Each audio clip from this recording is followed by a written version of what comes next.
Committee Room 21. Sound.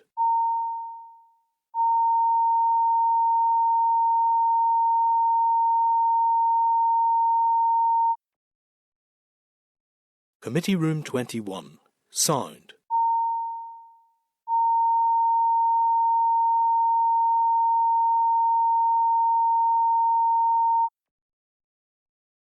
Committee Room 21. Sound.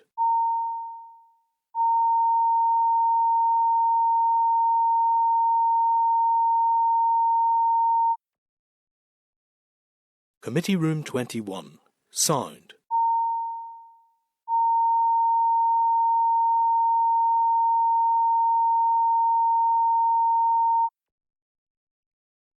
Committee Room 21. Sound.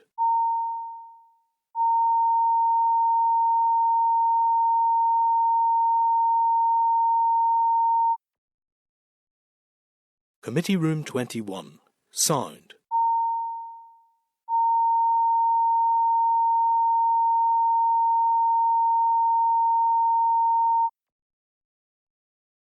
Committee Room 21. Sound.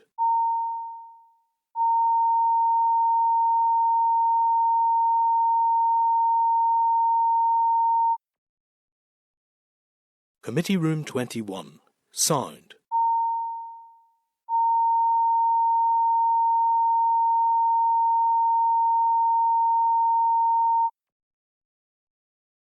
Committee Room 21. Sound.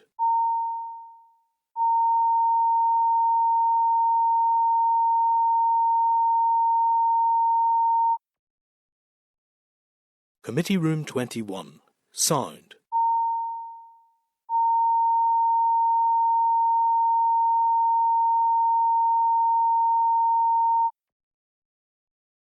Committee Room 21. Sound. Thank you, members. I think it was a very useful session with the examiner of statutory rules. So, guys, in regard to the shellfish gathering conservation regulations, we've been alerted by the Minister that he will seek to revoke that SR. Now, that could be before 1 o'clock today, but it's certainly, I believe the committee's desire would be that it would be no later than 5 o'clock tomorrow, that order of revocation is in there. If that is the case, then can I put it to the committee that we do not move the prayer of annulment on next week? It's on the order paper at the moment, but that's based on confirmation that the Business Office have received that order of revocation from the Minister. Are members content with that approach? Yep. And then obviously any new SR that then issues about any actions the Minister wants to take, then obviously we will take the learning that we've had over this last couple of weeks and apply it to that. Okay, members? Okay, thank you very much for that. And thank you, Clerk. Thank you, members. Okay. Are you happy enough that the details are for you? Okay. Yep. Agenda item 3 then is the minutes of the meeting on the 29th of January, members. I refer you to the minutes from our meeting, which are at 435 of your pack. Have you any comments? And if not, I will sign the minutes and they will be published on the website. Okay, members, thank you. And I also refer you to the draft minutes from our meeting on the 2nd of February, starting at page 17 of the table papers. That was our meeting at the start of this week. Have you any comments? Are you content for the minutes to be signed as drafted and they'll be published on the website? Yeah? Okay, thank you, members. Okay, agenda item 4 is matters arising. Item number 1, refer you to page 447 of the pack for response from the department dated the 29th of January regarding the closure of ABP Food Group retail packing plant at Granville in Dungannon. The response states the department understands that ABP have committed to minimise the impact of this closure on the staff involved where possible, and it remains committed to the Northern Ireland agri-food sector. Have you any comments on that? Are you content to note, members? Okay. Just in relation to that, obviously the response indicates support that's been given or could be given from Invest NI. Would it be possible to write to Committee for the Economy and perhaps the Economy Minister in relation to that? Absolutely. And what support's being given via... It's a good action to get some more detail around that. Thank you. Okay, item number 2 then, refer you to page 451 of the pack for response from the department dated 29th of January regarding blue tongue virus restrictions and possible effect on hill farms. You'll recall on the 15th of January we considered correspondence from Castlewell and Blackface sheep breeders outlining their concern and requested the department provide regular updates on the matter.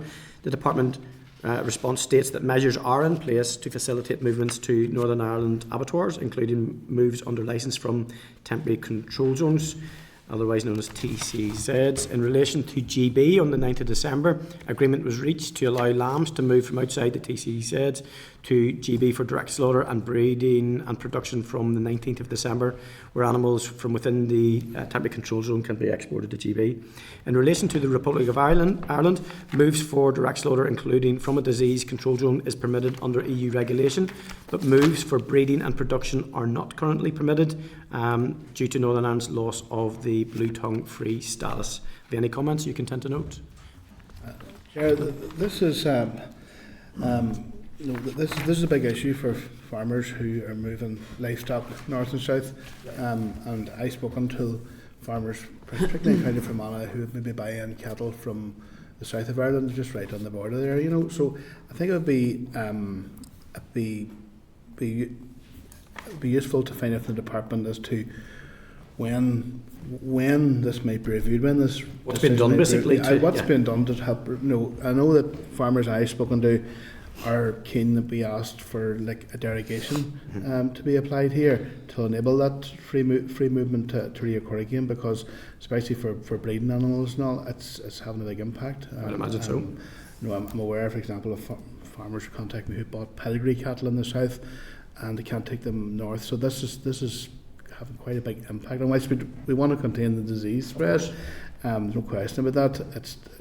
There is a serious impact in terms of movement. Particularly around the border, I would imagine. Yeah. So we asked then for like when these might be reviewed, and even who makes the decision around the review and around maybe any potential derogation. Yeah, not about no problem. Yes, Michelle. Could we go back and ask when the TCZ will be lifted, and what's required to lift it? Yeah, what measures would need to be in place, and I think that would be really important. I wonder. I know there will be a testing regime to measure the levels at any given point, but it would be good for us to see the transparency of that, to see what that looks like in this, and evidence. I suppose that would give us the evidence of what is actually taking place by the department. I guess the time scale is really important. Time scale is really important. Yeah. And even any potential future regime could look at perhaps pre-testing before cattle would move, whatever. But it's just that it needs to be freed up because it's having a big impact. Enough, Clerk, with that? Yep. Okay, members, thank you very much. Okay, item number 3 then, I refer you to page 455 of the pack for response from the North of Ireland Veterinary Association, NEVA, and the British Veterinary Association, BVA, dated the 28th of January, outlining their current position regarding veterinary supplies in Northern Ireland. NEVA and BVA state it is too soon to conclude that there are no emerging supply risks due to stockpiling of medicines ahead of the grace period ending. However, they do stress that supply pressures may become clear once existing stocks begin to diminish. Despite no reports of price increase to date, pricing pressures are being closely monitored by all stakeholders. They also welcome the work undertaken by the Veterinary Medicines Directorate, including the introduction of the Veterinary Medicines Internal Market Scheme and the Veterinary Medicines Health Situation Scheme. They also state that the absence of significant disruption to date is reassuring, but that continued vigilance, transparency and engagement will be essential in the months ahead. Members, have you any comments, or are you content to note? And the correspondence will be shared with the DSA, as we have previously agreed to provide it with updates of our scrutiny in this matter, and DSA is the Democratic Scrutiny Committee of the Windsor Framework. Members content? Okay. Okay, members, we're now moving on to agenda item 5, which is the departmental oral evidence session on progress of the Loch Neagh Action Plan. So, members, I refer you to your pack, start at page 460, to the briefing paper, which includes the current status of the actions in the Loch Neagh Action Plan. The most current update we considered was a written briefing on the 6th of November. Following on from that, we requested an oral briefing from officials. So, members, I'm now going to welcome the following officials to brief the committee. We have Mr. Craig Harton, who is the Loch Neagh Delivery and Governance Branch Lead, Dr. Gareth Greer, Head of Branch River Basin Districts Priority Catchments Branch, and Mr. Patrick Murphy, Head of Branch Loch Neagh Science Advice Branch. Thank you very much, gentlemen, for your attendance at committee today. So if you would like to brief the committee and then take some questions. Thank you. Okay, thanks to the Chair and the members of the committee here today for inviting us to provide an update with regards to the progress of the implementation of the Loch Neagh Action Plan. I think you've already done the introductions there, so I'm happy enough to just leave that alone. Thank you very much. As you previously aware, the Loch Neagh Action Plan was previously approved by the Executive back in July 24, setting out 37 science-led actions to improve water quality. As you mentioned there previously as well, officials have provided an oral briefing back in March 25 and also a written briefing in November 25 to the committee regarding progress. So today I'm pleased here to say that the implementation of the action plan is progressing well, and to date 15 actions have been delivered and the remaining 22 are currently progressing. Since the previous updates provided, progress has been made in several key areas. With regard to water quality monitoring, outreach events have taken place with farm businesses in the Loch Neagh catchment, and a suite of water quality-based initiatives have been scoped and implemented. These cover 2 delivered actions from the action plan, and as part of that, the detail coming from that is that over 8,100 farm businesses have completed the Soil Nutrient Health Scheme training. 7 large-scale sustainable agriculture programme awareness events have been held in the last couple of weeks and are actually just finished today regarding and highlighting the Soil Nutrient Health Scheme and actions to improve the water quality. So obviously we don't have any detail here on how those events have went, but similar events were held February and March in 2025 and were attended by over 2,500 people. There were a series of 6 on-farm water quality events held from January to May 2025. Peer-to-peer learning groups have been launched to deliver ongoing awareness and training to encourage behavioural change. Business sustainability groups launched as well, with over 1,400 farm businesses enrolled. There's currently recruitment ongoing for water quality peer-to-peer themed groups in priority catchment areas, and the water quality training is also being offered to agri-professionals with delivery to commence in February, so this month here. With regards to sustainable utilisation of livestock slurry SBIRI projects, they've been operational since October 2024, with the 3rd and final contract currently signed there in January 2026. Together, these projects are implementing the steps required to deliver the key overall SOLS programme target of 1,000 tonnes of excess phosphorus in Northern Ireland diverted from land, spreading annually by October 2028. In relation to other SBRI projects, the remote sensing of blue-green algae blooms is progressing. This is funded by the UK Space Agency, and it aims to develop a satellite-based remote sensing solution to predict, detect and monitor the extent and movement of blue-green algae in the Loch Neagh. Phase 2 of this project is scheduled for completion in March 2026. In Loch mitigation, following successful completion of Phase 1 in May 2025, Phase 2 commenced in August 2025 and is solely funded by DAERA. For Phase 2, 4 suppliers have been selected to further develop and pilot their concepts. These 4 suppliers are Queen's University Belfast, Whole School Software Limited, Vericon Aqua Solutions and Clear Water Systems Limited. Phase 2 builds on Phase 1 outcomes, which demonstrated feasibility for mitigating harmful algal bloom scums and reducing excessive algal growth. The challenge remains to develop efficient and effective measures for Loch Neagh and other water bodies. Phase 2 is expected to run until March 2027. On conclusion of Phase 2, a review will then be done of the SBRI outputs and will be conducted to provide advice as to whether a Phase 3 should proceed or whether procurement should be commenced. Any future procurement will be an open competition and not limited to those involved in the current SBRI. In relation to sustainable use of layer manure, SOLM I'll refer to support the poultry industry to develop solutions to surplus nutrients, DAERA have launched the SOLM Phase 1 SBRI competition on 30th of June 2025. 5 projects have been offered and accepted contracts to deliver a proof of concept by March 2026. The desired outcome is to provide a practical and economical viable solution where poultry layer manure can be processed whilst reducing nitrogen and greenhouse gas losses in a biosecure manner with excess nutrients being removed from the Northern Ireland agricultural nutrient cycle. This project also complements the existing SOLS project, which was referred to.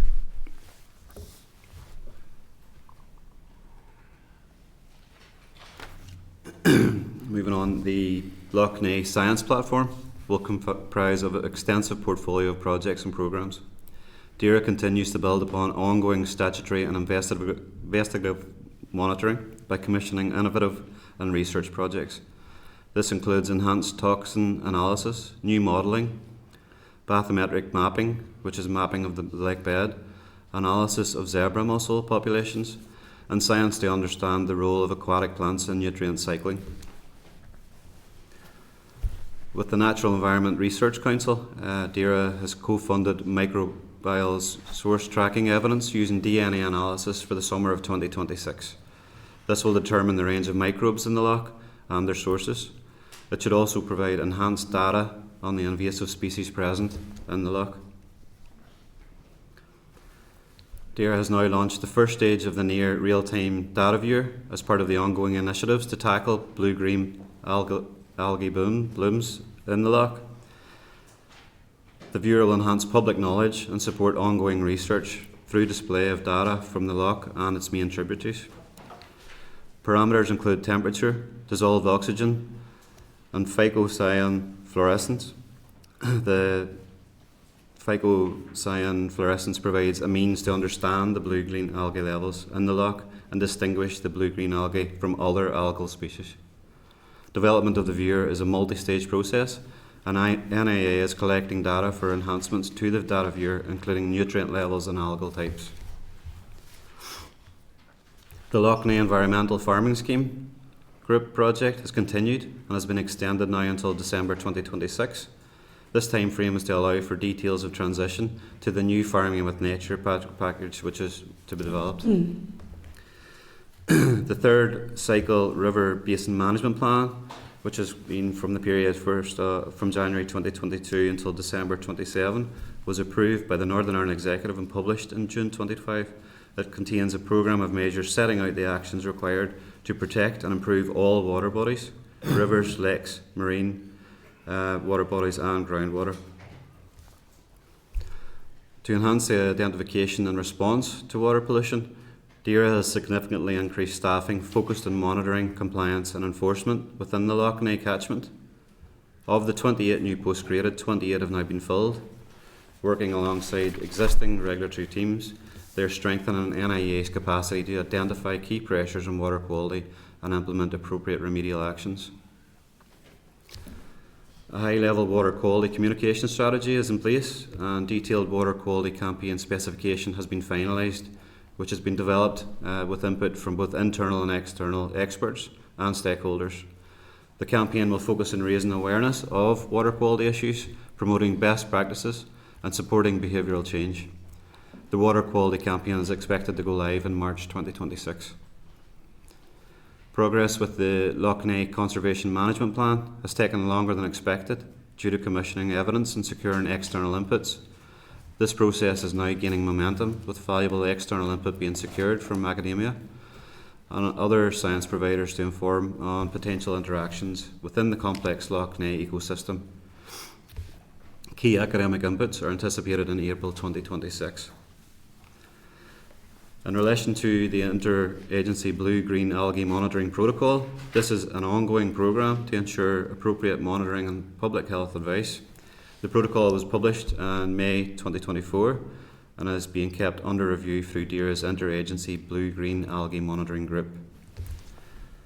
Fines and penalties for environmental crime affecting the water environment were reviewed, and stakeholder engagement informed the drafting of a policy on the protection of the water environment.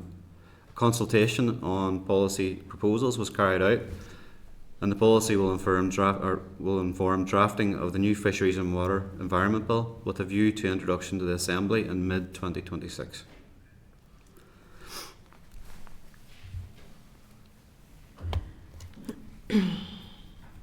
In April 2025, the Executive agreed the final budget for 25-26 allocations for DAERA, with 6.3 million resource and 9.2 million capital allocated for the Loch Neagh Action Plan. This fund will facilitate the delivery of the remaining 22 actions within the Loch Neagh Action Plan. With regards to stakeholder engagement, there have now been 5 quarterly Loch Neagh stakeholder forums, which have been chaired by the Minister, and the next is scheduled for March 2026. These forums are playing a crucial role in progressing our next steps by enabling diverse, valuable input and a communication pathway as the implementation of the Loch Neagh Action Plan has progressed. So next steps, the draft budget from 26 to 29/30 proposes an annual budget allocation of 5 million resource over the next 3 years to take forward DAERA's priority work of Loch Neagh. Officials are currently working through the details of this proposed budget allocation in the context of the funding bid made. The continued success and implementation of the plan will depend on collaboration, consensus building and strong partnerships across government, the public and private sectors, including local government and also the community.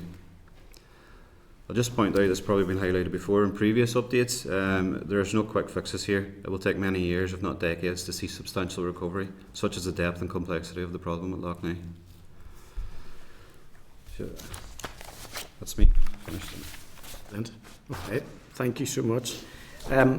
My first question, I suppose, is in regard to trying to, I know we're going over slightly over old ground, but I think it's useful to separate phase 1, phase 2 actions and to get a real firm position of where we are today. So has phase 1 completed, or is it still ongoing, given that there's so many outstanding actions still to either to start or to be completed? Yeah, I think we've made significant progress with the 15, and as you mentioned there from the update, there's a lot of content coming through here now in between March and mid 2026. So yeah, all actions are now progressing, which is positive. There's nothing holding any of them back. Is there anything critical in the 22 that are progressing that would cause you any concern to see intangible improvements in Loch Neagh? No, as I mentioned there before, the issues are complex. It's going to take some time to address. We're currently in the infancy of the work and only the second year of the cycle since the action plan was agreed. So, for context, AFBI have previously quoted it's going to take 20 plus years for this to be addressed for all the problems. So I think, tracking back to your question, probably the more short-term actions have been progressed. The medium-term ones now we're in that time frame where we're progressing. In regard to the 4 successful pilots that were identified for phase 2, are any of them, for want of a better explanation, in the water operable at the moment? And is there any findings coming back from those at the moment? I'm assuming you're talking about the SPR in-lake mitigations. Yep. At the moment, we're working through those with the suppliers. It's hoped that we would get them in what I would describe as field trials this year. The exact location of the field trials is yet to be determined. Okay, and just for a layman who doesn't know a lot about the science, will they be would they be preventative for the algal bloom, or are they being developed to deal with algal bloom as it happens? Well, it's a research and innovation approach, so that they're currently and continuously being developed.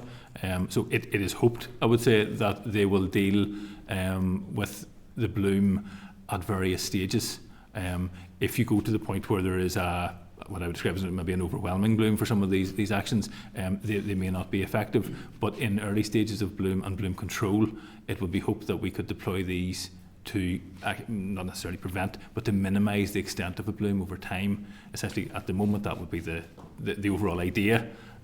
We'll go through the research and determine whether that's actually going to work in practice. Okay, no problem. We'll stay very alive to that. In the start of the presentation, quite high up, it talks about poultry litter and layering. What the poultry industry would probably be saying is that that obviously you guys will have a baseline of the use of poultry litter, the levels of poultry litter being used, and the effect that that's having.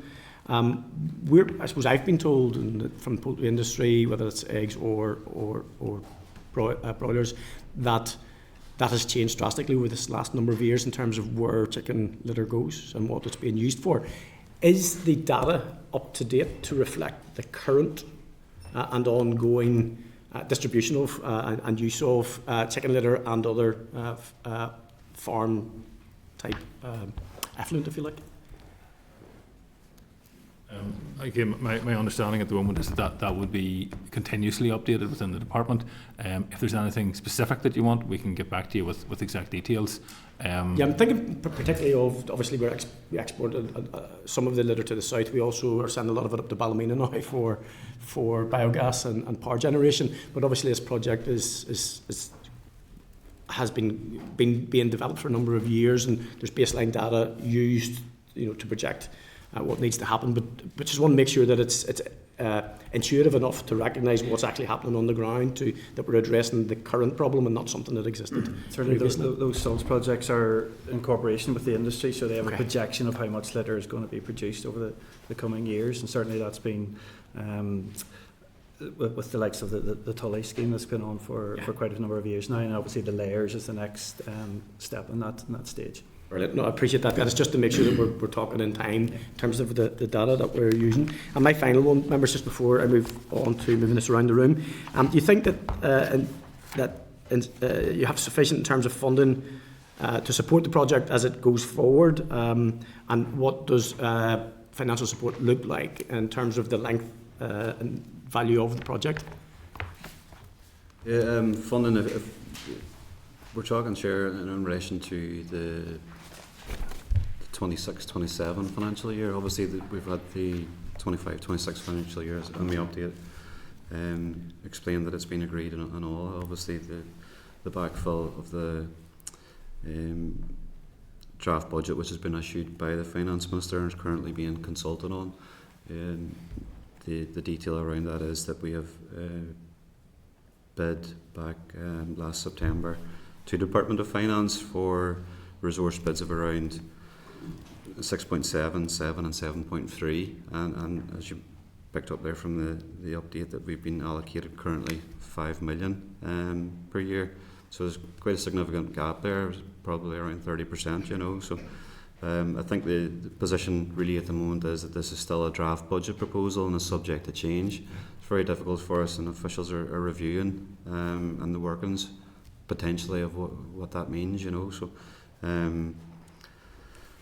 in terms of going forward, there also is some capital bids for the next 3 or 4 years there, but I think as a department it'll be looked at as a whole in terms of a larger pot of money there. So.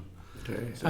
Yes, sorry. Yeah, I was just going to say, in terms of the grant schemes around Nature Recovery Fund and the Water Quality Improvement Strand, they're annual bids and stuff, so there'll be a requirement for funding to be maintained over the coming years to keep those projects running. No problem. I just wanted to pique my interest in terms of some of the solutions that they're looking at in terms of in and around the waterways and lochs. Obviously, tree planting, but they were looking at reintroducing flax as a potential buffer plan to go.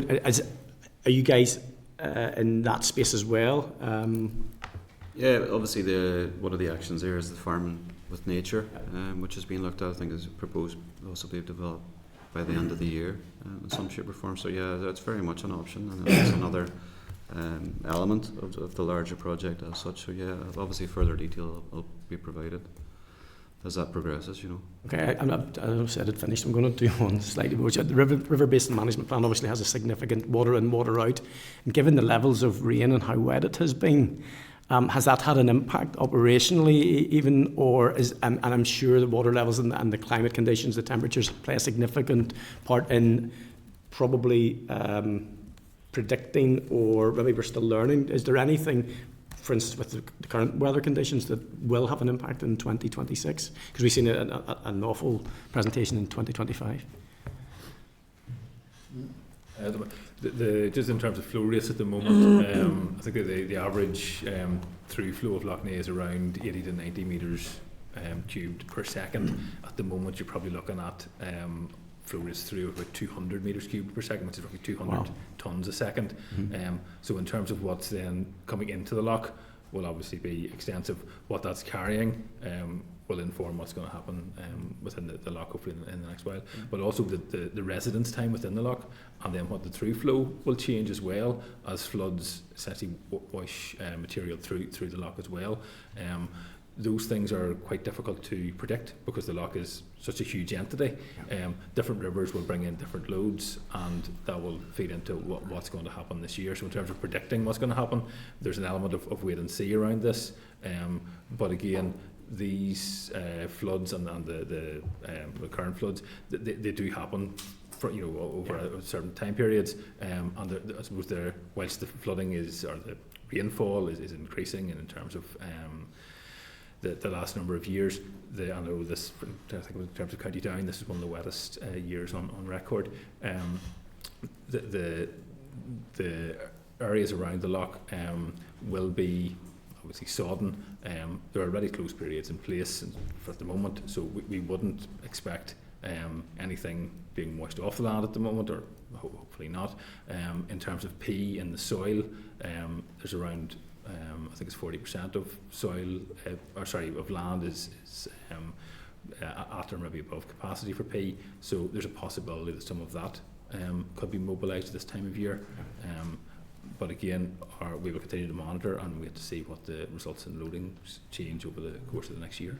Yeah. Just to add that, it's quite well understood, the relationship between weather patterns and nutrient runoff. So in terms of, you get a lot of surface water runoff, which can increase the phosphorus loads, and summertime, if you get a really dry summer and then a wet winter, then that can have implications on the nitrogen load that we're seeing. But that's all picked up on the inflowing river monitoring that's undertaken by AFP. Okay. Thank you so much for that. Thank you. And Declan. Thank you, Chair, and thank you very much for the update. You mentioned there, in relation to the sustainable use of layer manure, that the proof of concept is to be that's the next stage by 2020 during this year.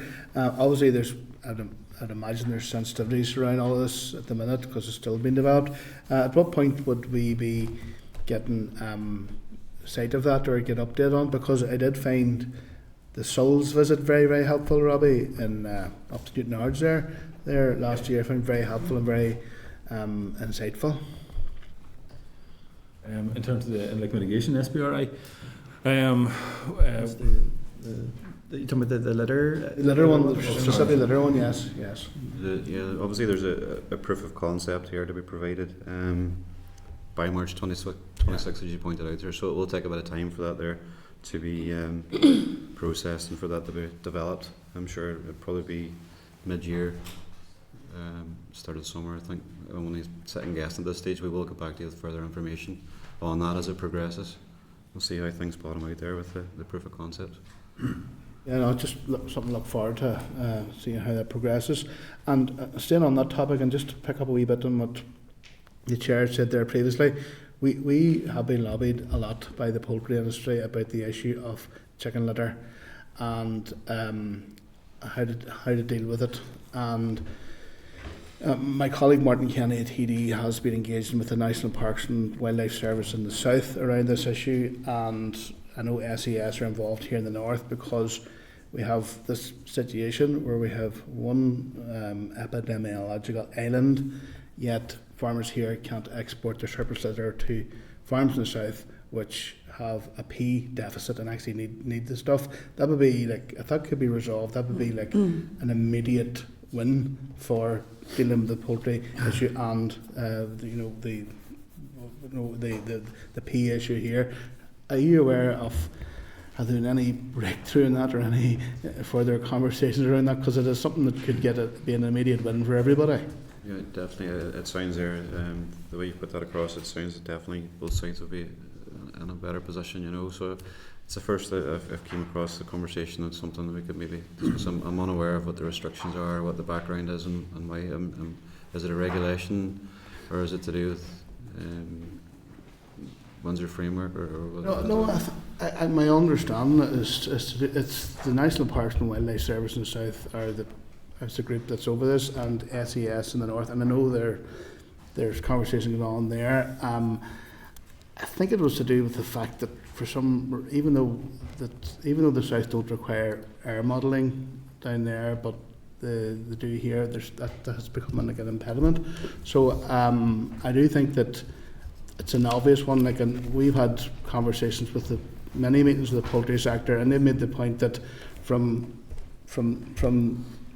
a line between Dublin and Galway southwards. There's a P deficit, whereas we have a P surplus. So, and there's farmers who are coming to us weekly saying, listen, we could easily export this, but there's that blockage there around whatever it is, but it just needs to be unlocked, and I do believe that could be a good win for farmers here, for for dealing with the issue, and also for dealing with some of the matter we have in your action plan here as well. Yeah, I agree. It's something we can look into and try and see what the barrier is there at this point in time and get an understanding of it. Maybe get back to you on that. Thank you. Okay, thank you for that, Michelle. Thank you, and thank you for your presentation this morning. I suppose despite being the villain in all of this, I see that farmers have actually been very willing participants in quite a number of the schemes, and that, of course, it's not surprising, but it is pleasing to see.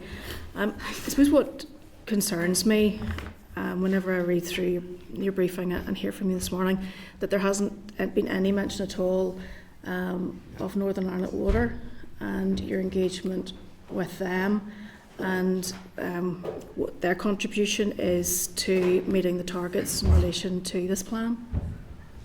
Yes, Northern Ireland Water are also a key stakeholder in this action plan. We can debate the contribution of agriculture and wastewater, and many people do, but the reality is we need to tackle all these issues if we can. NI Water do have ownership here of one of the actions in relation to wastewater schemes. It's Action 12 there, and they are a presence in most key steering groups and stakeholder groups and any kind of engagement that's been carried out in the background. So they are there with their input and part of the discussions going forward. Obviously we're dealing with a different department here, and it's a matter for the DFI Minister. Some recent background really is about the NI Water has received 90% of their capital budget that are requested for this financial year, and it's up to the NI Water Board and Chief Executive to prioritise the budget allocation provided by the department. So I'm not sure if that answers your question totally, but they are there and they are taking part and they are progressing. It's very vague and very general, but I think we need to be much more explicit in relation to the role that they play in this. And I think throughout all of this, since restoration, we're very conscious of the role that agriculture is playing. UFU and others have absolutely bought into this and are doing very much the best that they can. I think it's unfortunate that there's been so much focus on the agriculture piece whenever you have industrialists and others, including Northern Ireland Water, who are polluting Loch Neagh and seem to be getting away with it from the perspective of the public perception of who is at fault. And I would like to see, I suppose, in your presentations, a much more explicit reference to Northern Ireland Water and the targets that have been placed on them, and what's being done in order to ensure that they are held accountable. Yeah. And obviously as part of the governance process with the project board and the action in relation to NI Water, that they are part of that governance process and they are accountable. We're under the assumption that their action is currently progressing, and at the next project board we'll see what the situation is in relation to their responsibilities. Yeah, but I suppose I'm not really satisfied with the whole idea around assumptions and so on. And I think that coming back again in relation to this, I think I would like to see something much more explicit with regards to NI Water, regardless of the fact whether they sit within the remit of another department or not. This is very much an executive piece of work, and that there should be some collective responsibility in relation to that. And I think whenever it's being reported even to this committee, that should be included in that work.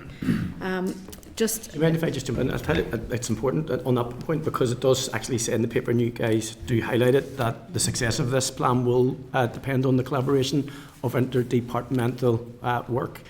And given the failures in and around the A5, for instance, which is infrastructure in a significant aspect, but also DAERA, not you guys, but DAERA's either participation, and there is a lack of, and it's not your fault, but there is absolutely a tangible lack of interdepartmental work and goes on at times that leads sometimes to potential failure.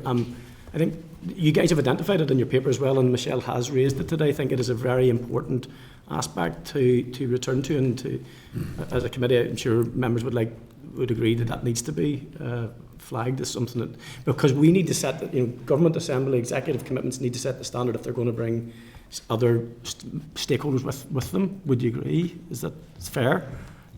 Yes. On that, we would work with Northern Ireland Water within the Science Oversight Group. We're looking at a coordinated monitoring approach. We're looking at coordinated modelling approaches, and we would deal with them up to now on a monthly basis. We're trying to get exchange agreements in place for data transfer, and trying to work in a more coordinated manner, certainly in the science side of things. That will obviously inform decision making across the policy areas in future.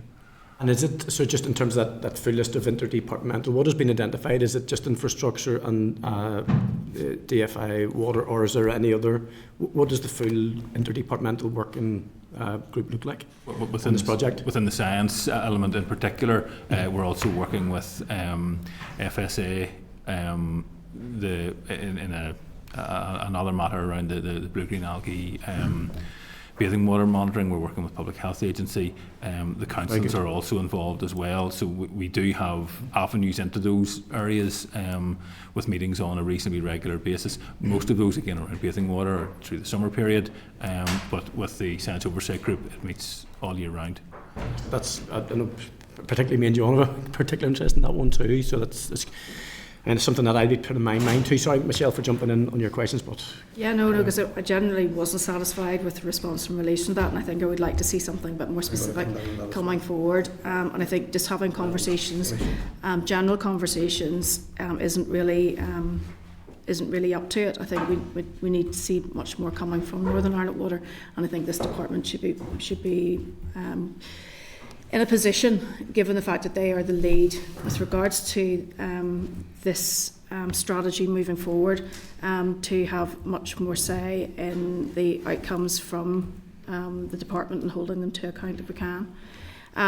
Moving then to the in-loch mitigation, and obviously on an annual basis now we're going to see the visual of the blue-green algae, and that isn't going to change over the short term. And I suppose there is, we are aware of various companies and projects which have been directed to the department, who believe that they can maybe have a swift impact on what we see within the loch.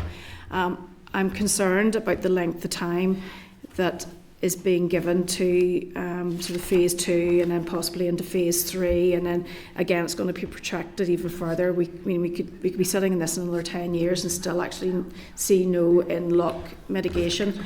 Can I ask how much money has been spent to date?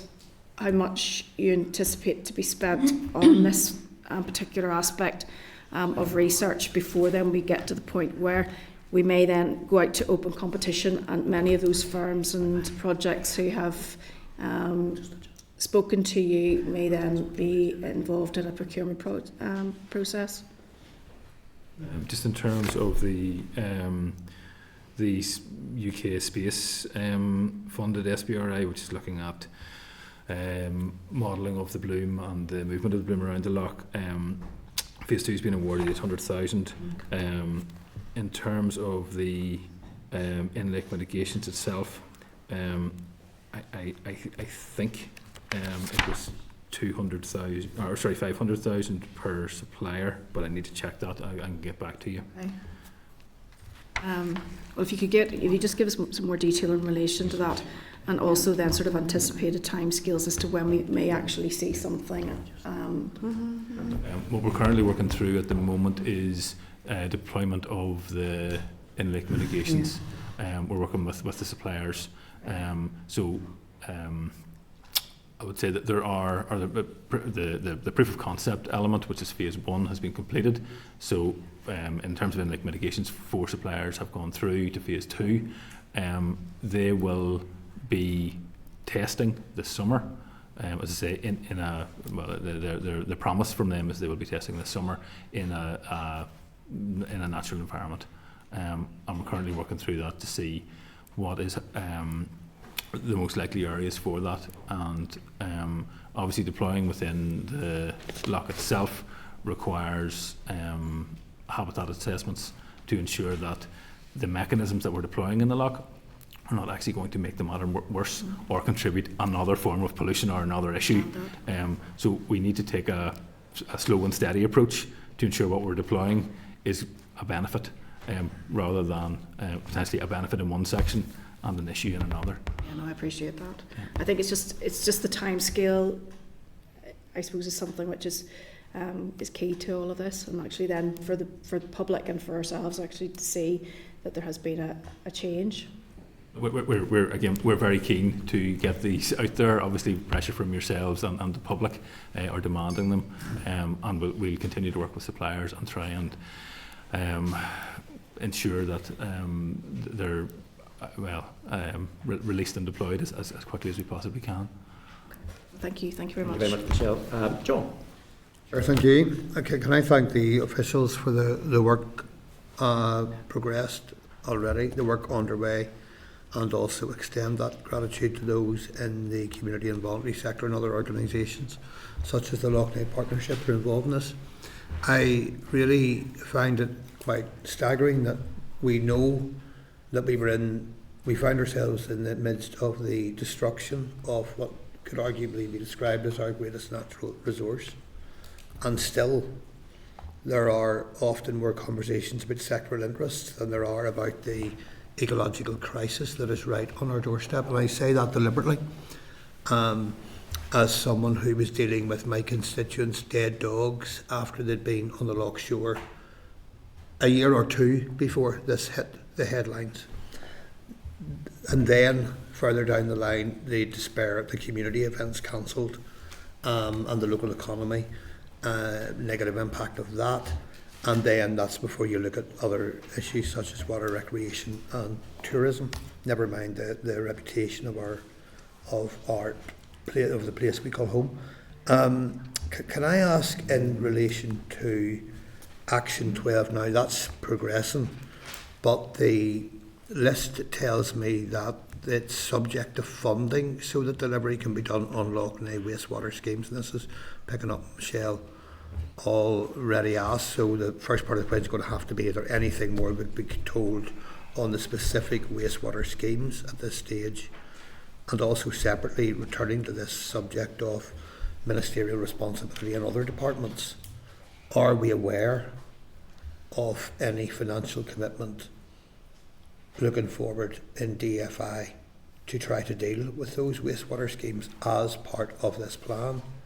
I mean, I'm very clear that the DAERA Minister has repeatedly said some of the practices in relation to water discharges are unacceptable. Now, blatantly clear there are those who cannot or will not hear him saying that. But do we know more on that? Is there a forthcoming financial commitment from Northern Ireland Water and or DFI? Will that be identified as part of the working groups that exist within the Loch Neagh improvement plan, or is that something that needs to be dealt with at executive between ministers? Yeah, at this point in time, I don't think we have very much detail in relation to obviously tracking back to where we are with the financial, the budget for 26-27, and how that's all going to work out. But in relation to the detail and where the DFI bids are in relation to how they spend their allocations, we have no detail. We haven't had any detail on that in the last few months. Okay, look, I know all of us as MLAs can ask those questions of ministers at any time, but I really do think it would be helpful if some of that information could be gathered for reflection, at least when we're considering the Loch Neagh action plan. We're entering into for obvious reasons. the 2028 price control period now as well, so that's when any water prioritise where their funding is going to be spent. So that will be the aspect about how much of this Loch Neagh works, etc., will be included in that pacing process. And then the other one, and I imagine this is more an internal DAERA and or NIA resource issue, but Action 31 commits to scoping the provision of a dedicated team for the poorest water quality catchments. Do we know how that's progressing? Is there any detail on that? I take it that's a staff resource issue as well as budgetary, more general. Yeah, so for the last 2 years, there's been a dedicated team doing priority catchment investigation work. So that's continuing well and will continue into the future. Those posts are in place at the minute. Just some highlights that we've looked at 15 water bodies within the Loch Neagh catchment area for that, which includes 767 specific investigations within those, really to try and identify what are the key pressures acting on water quality in those areas. So that's going in almost on it with a blank look to say, well, we're not targeting any particular sectors here. We're just trying to nail down what the issues are within those areas. Those teams would move around the various catchments. And take they will do, yeah. So they can move from year to year on that. Okay. Thank you. Chair, thank you. Thank you, John. Thank you. Aoife? Thank you very much, and thank you for your oral briefing. Based on, I know this question has been touched on, but based on the actions that have already been delivered, as well as those that are currently in progress, when should the public reasonably expect to see the first visible improvements in the condition of Loch Neagh, even at a modest level?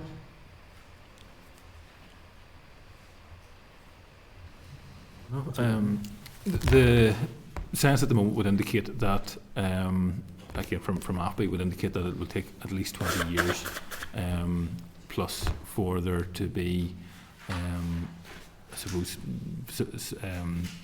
substantial remediation around the nutrients. At a recent Affairs Committee meeting, I think it was back in October, a figure of between 30 and 40 years was noted for remediation. What we can do, though, is not necessarily look at the loch, but look at the catchments around the loch, and what Gareth has said here around some of the specific actions that are going on.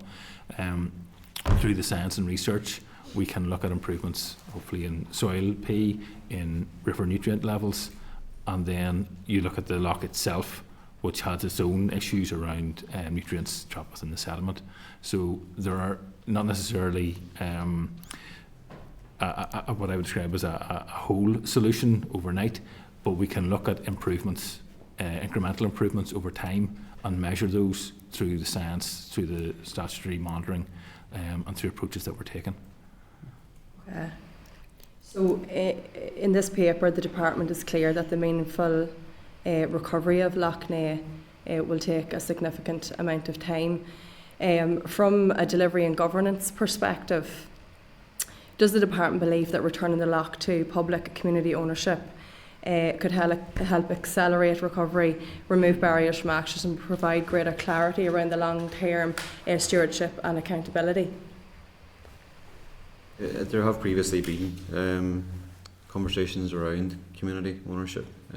Just last year, there hasn't been any real progress on those initial conversations. Going forward, I think Minister Muir had indicated his preference would be that it would go back across to the community, but the next steps were never really taken. But I guess there's another side to that conversation, is Lord Shaftesbury as well, and his willingness to push it back across to the community as such. So there's a couple of different angles here.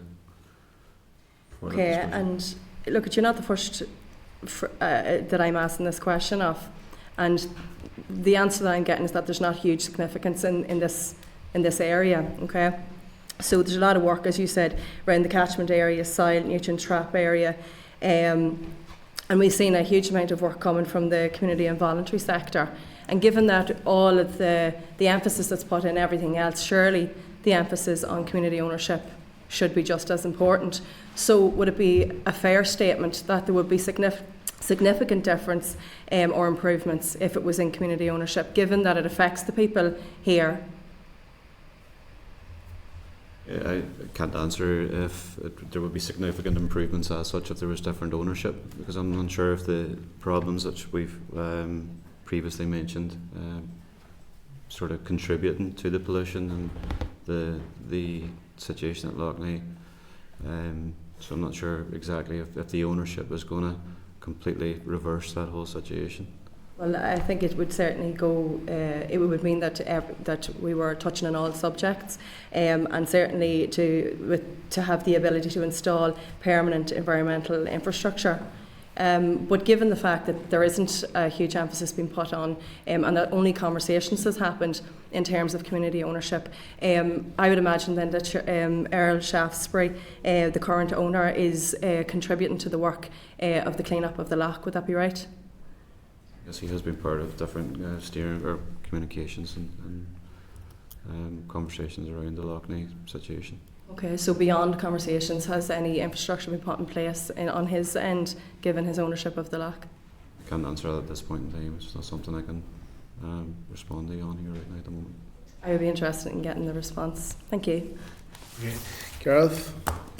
Yeah, thanks. Just on point 12 there, in terms of the water quality communication strategy, and I see there's a campaign expected to go live in March. Will we get pre-sight of what that contains in terms of, you know, broadcast media or print media or social media, in terms of how that campaign will be ran? And if we don't, can we be content that there won't be an apportionment of blame on a particular sector, and that it will be educational and wide-ranging, and it will serve its purpose in terms of working towards the overall aims of improving water quality? I would like an assurance on that. Yeah, 100%. I can confirm with you that the communications there due for March are currently with the advertising agency. We're firming up with finalising the actual campaign there with them, but I can't confirm phase 1 is very broad as such. There's no particular target area. It's for the public, it's for awareness, knowledge. The plans at this point in time, after we have final proposals, the steering group who have been part of that, there's different stakeholders there who have been part of that, are going to have sight just to ensure from a wide range of stakeholders that they're content with what we've previously discussed. It'll then be pushed through to the Minister for sight at that stage to see. I think the plans really at this stage are for a very soft approach for phase 1, and we're going to see the results of that and see how it goes. Phase 2 may be more targeted for certain messaging groups and stakeholders. Yeah, and just I suppose in terms of phase 2, if it's going to be more targeted, and just following on from what Michelle, my colleague, has said in terms of NI Water, would they be? I know that's a difficulty, but they can't simply get off scot-free in terms of publicity. And I know it's a bit like the BBC. Whenever you hear a report about the BBC, it's the most bland commentary and criticism of their own organisation you'll ever see. And yet, you know, I feel that could be a possibility with the likes of NI Water, that, you know, materials, you know, publicised won't be as perhaps targeted as they might be towards other stakeholders who don't enjoy that same level of government sort of ownership. Yeah, obviously, as we move into phase 2, once phase 1 is complete, when we'll start reviewing the proposals for phase 2, and we'll see how that develops, and keep that in mind going forward, which target groups that we're hoping to push the communications out to. And again, that'll be pushed through the steering group, which has a wide range of key stakeholders as part of that group. So any future proposals will be discussed with them as well. Thank you very much. Is there anything else for the witness while we're having? No. Okay, I just want to agree in terms of any actions, and not really any outstanding actions, except maybe the piece that Michelle had raised in regard to that interdepartmental piece, which is going to be critical and crucial. You guys picked it up on your paper, but I suppose we'll probably engage in a way with NI Water on this, and maybe the infrastructure committee just to note it. And I think it needs to be something that we monitor on an ongoing basis when you guys come back for the next session and the next update. Would that be a reasonable request to make obvious now that there is a specific piece maybe in that to highlight and identify the interagency working group, what's happening there? Because I think given what's happened with the A5, it'd be remiss of us not to keep some focus in this space to the success of this project. With that in mind, you content, Michelle, with that? Well, you're obviously not content with how things are at the moment, but in terms of our approach as a committee, yes. Yep. Okay, members, thank you very much. Excellent. Have a good day. Okay, so I'll do you want a letter to Sure. water and Is there any benefit for us to liaise with the DFI committee in relation to this and looking at maybe at a joint committee session with Northern Ireland Water? Yeah. I think given this, the scale of the priority that it is, I mean, it's an executive priority. It would be remiss of us not to do that because we can't, in one hand, talk about the departments and lack of interdepartmental if we can't do a bit of cooperative work here. I just think it would be important for us to have an opportunity to speak directly to them because we're not. We're talking through sort of third or fourth people. Third and in fourth, there, you know, yes, so absolutely. we're not really getting to the hub of it. Members content with that? We'll scope that out and see what that Yeah. would look like. Okay, members? Speak to the clerk now. Yeah. And you want to take a 5-minute break or not? No, go on. No. Okay, members. Break after next. The next agenda item is agenda item 6, departmental oral evidence session on statutory instrument for sea fisheries, amendment regulations 2026. Sorry? Yes. The Department of Environment, Food and Rural Affairs DEFRA is bringing forward the UK-wide statutory instrument to come into force on the 27th of February. So I refer you to your pack. The first point is correspondence from the department, which is dated the 27th of January, which is page 467. A copy of the draft SI starting at page 469 and a copy of the explanatory memorandum starting at page 471. So members, under the Trade and Cooperation Agreement, the UK is required to hold annual consultations with the EU to set allowable catches for jointly managed fish stocks. The SI implements management measures that were agreed for 2 jointly managed stocks. One of those is the picked dogfish, commonly referred to as spur dog, and a European sea bass. So members, I welcome the following officials to the meeting and invite them to brief the committee. We have Ms Fiona Taylor, welcome back, twice in 1 week, Head of Sea Fisheries Policy in Grants Branch. You were so excited to come back, weren't you? And Mr Roy Griffin, the Inland Fisheries Policy Legislation. Thank you so much, and if you want to brief the committee. Thank you. This is a UK-wide SI that's been brought forward by the Department of Environment, Food and Rural Affairs, DEFRA. Sea Fisheries Amendment Regulations 2026. Okay, it's to be laid at Westminster on the 6th of February and is expected to be enforced from the 26th of February. The amendment, as you just said, updates the management measures for spur dog and sea bass.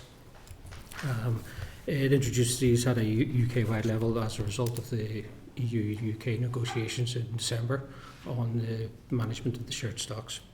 Okay, some detail on the changes. For the sea bass, there's a general improvement in the state of the stock. This is the Celtic Sea, Irish Sea, Channel stock. So there's an increase in fishing opportunities for both commercial and recreational fishermen. The change that affects us is for recreational fishermen who can now have 3 fish instead of 2. And there's no real change for our commercial fleet at the minute. For spur dog, the revision removes the prohibition on retaining individuals above 100 centimetres of length. This is a restriction put in place in 2023 after the removal of the complete prohibition of catching, and it was put in place to protect large brood females. Working on the basis of most recent advice from the ICES, the International Council for Exploration of the Sea, it was decided that the maximum size could be removed with no negative impact for the stock. For our fleet, this means that they can retain the larger specimens. Okay, the UK approach was followed just to make sure, because it aids clarity, and the changes will all be implemented at the same time for all UK vessels. Okay. Can I give you any further information on that? This is really interesting because it's unusual for us to be going where we're opening the gateway a little bit, so it shows some success in terms of the conservation measures. I would, obviously, I think most people will be aware of what sea bass is, and obviously that's good news potentially for not the industrial catches, but the individual fisher. And then spur dog. So obviously it's a slightly different story. Is that going to have any significant impact to fishers here in Northern Ireland? It will have an impact. The fishermen have been actually in discussions with us prior to this agreement, have been looking to have this minimum size maximum size removed. Yes. Because it makes it easier for them to sort their catch. They are catching quantities of it. It doesn't actually change their bycatch limits. It just makes it the handling much easier. They have a 20 tonne per month bycatch on the vessel level. So it's something that they've been seeking. They will welcome this They will. change. Okay, no problem. Any other questions? Sorry, just Michelle, to be clear, the commercial fishermen are welcoming this change? Change to spur dog, yes. Spur dog, The commercial fishermen have been asking for either an increase in that maximum size or removal of the maximum size because it's a more marketable size also for them. Okay, so, and just in general, because I did miss some of that, I apologise, can you detail the benefits to Northern Ireland fishermen as a consequence of these regulations, just briefly again? It's simply that they will be able to retain a larger part of their catch. They don't have to sort the catch on deck. Spur dog are a bit of an issue because they're spur dogs. They have a spur at a spiny point at the front of the dorsal fin, which makes handling them, they have to be handled carefully. It means that when the fishermen do catch it, that means they can land more. They can land the catch without having to sort it through. Okay. That's grand, thank you. And Declan? Yeah, I'm just noting here on 5.4, page 473, about the advice support, a substantial increase of 2,620 tonne to 6,590. That's a huge. No, that's a huge difference. So does that would that have any impact on the yields? Sorry, could you give me that figure again, please? The ICES advice supports a substantial increase from 2,620 tonne for 2025 to 6,590 tonne for 2026 with maximum sustainable yield. That's a massive increase. Sorry, for spur dog or sea bass? Yeah, it's 5.4, page 473 on the Sea bass. Sea bass, yeah. Sea bass, okay, Yeah, sorry. Apologies. All right. It is an increase, yeah. This comes after 10 years of reduced catches for sea bass. Yeah. There is an increase in stock that kind of relates to the gestation period. These things only spawn after 5 or 7 years of age. So there has been a general rebuilding of the stock, and it's actually good news for once that ICES have identified that there is an increase. Mm-hmm. Unfortunately, it's not a huge increase for us because we don't actually see very many sea bass. Yeah. Sea bass are not a huge commercial species in Northern Ireland. There are not very many landed here. Mm-hmm. Mm-hmm. Yeah. And so said also that some stakeholders remain concerned with the change with regard to increasing fishing opportunities, and whilst many remain supportive, what concerns might the fishing community have? What concerns there is? I have to say that I'm not aware of the concerns from the recreational fishers of coming from an increase. Recreational fishers tend to be, on the whole, quite conservation minded when it comes to sea bass. They have been very, what's the word? They have been quite involved in the management for the last 10 years, and they're keen to see the species returning to the water. Yeah, that's no problem. Thank you. Okay. Members, any other questions in this regard? Yep. Okay. Thank you very much. Yeah. I really appreciate that. Thank you. Okay, members. Nothing to do there. Sorry. No. No. Okay, I don't think there is. Okay. I don't say that, yeah. Okay, members. Agenda item 7 then. Yeah. Can you just ask to suspend Okay. for 1 minute? Members, we're just going to take a very quick comfort break, if that is okay. It's literally for 2 minutes if we can, because we don't have a lot of time and we have quite a bit of business still to get through. So we're just going to suspend for a couple of minutes. Thank you. So agenda item 7 is the Dilapidation Bill and committee deliberations. So today we're commencing our deliberations on the Dilapidation Bill, and I'm going to welcome the departmental officials, Simon Webb and Mark Allison, and they're going to answer questions and discuss issues as we go along. I also welcome our bill official, Oveen Baker, and Glenda Doherty. our senior assistant clerk, who is predominantly working on this bill for us. I agreed that the clerk would share this portion of the chair's brief with you all in advance of today's meeting, as this has worked well for bills that Janice has managed in the past. Members, for the record, deliberations are not a formal clause-by-clause stage, so please keep that in mind, but the opportunity to go through the clauses and comprehensively review with the Department any issues raised in evidence by stakeholders or by committee members. Members, just to remind us all, the aim of the deliberations is to go through the bill one clause at a time, although we will consider them in groups as laid out in our call for views on the citizen space, that we are going to discuss any issues or queries in respect of the clauses from the evidence we've received. We will identify whether there is any further information clarity required from the officials, decide on whether any amendments are to be considered, or whether a committee recommendation or ministerial assurance would suffice. If we do propose any amendment, to be as precise as possible on what we want the amendment to achieve, and to clarify with the department if this is something that the Minister would be happy to take forward. I don't suggest for a second we'll get to those points today, but over the next couple of weeks we will start to build a much clearer picture of what the committee's intentions are towards this bill. If members need more time to consider a particular clause or clauses, we will return to it at the next meeting, as we will be continued deliberations over the coming weeks. However, we will aim to complete in as timely a manner as possible. So members, you have been provided with papers for this item, including the clerk's memo entitled Dilapidation Bill Committee Stage Deliberations, dated the 5th of February, starting on page 478 of your pack. A copy of the bill and a copy of the explanatory financial memorandum, starting on page 485. The summary of issues by clause paper that we considered last week, starting on page 525.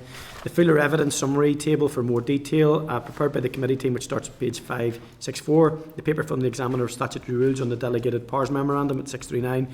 The RAISE bill research paper starts at 653, and the Hansard of the RAISE briefing starts at page 714. The informal survey results summary starts at page 25 of table papers. Informal citizen space survey results on page 29, and the Youth Assembly report on the bill starts at page 37, all in tabled papers. So members, just a reminder that not all respondents wish to have their details or responses made publicly available, so these are provided in confidence to the committee, and the team will redact where necessary before they are published on our website or in the final report. And that's a bit of an onerous task for the staff, but staff, just do please be aware of that commitment to redact as has been requested. Members, thank you for your patience. Are we now in agreement to proceed to deliberations? Okay, if members are now content, we will make a start, and I welcome to the meeting the following officials, Simon Webb and Mark Allison. Thank you, gentlemen. So Simon and Mark, I'm going to ask you to give a brief overview of each clause in the first group that we are considering, which is clause 1 to 3. And then I will quickly highlight any specific issues that have come up so far in our evidence on these clauses before I ask members if they have any queries or comments on that clause for the department. So if you would like to go ahead and give us an overview on clauses 1 to 3, and just for members' information, the clauses 1 to 3 cover detriment to local amenity in relation to maintenance notices, appeals and breaches, and then we'll go through clauses 1 to 3 individually. Thank you very much. Thank you very much, Chair. Okay, clauses 1 to 3, maintenance notices. These are targeted at low-level cases of dilapidation. Clause 1, the maintenance notice allows councils to serve maintenance notice to require owners, occupiers and others with a relevant interest in the property to take appropriate remedial action to deal with the low-level dilapidation and neglect within a specified period in the notice. Clause 2 allows for appeals against the maintenance notice,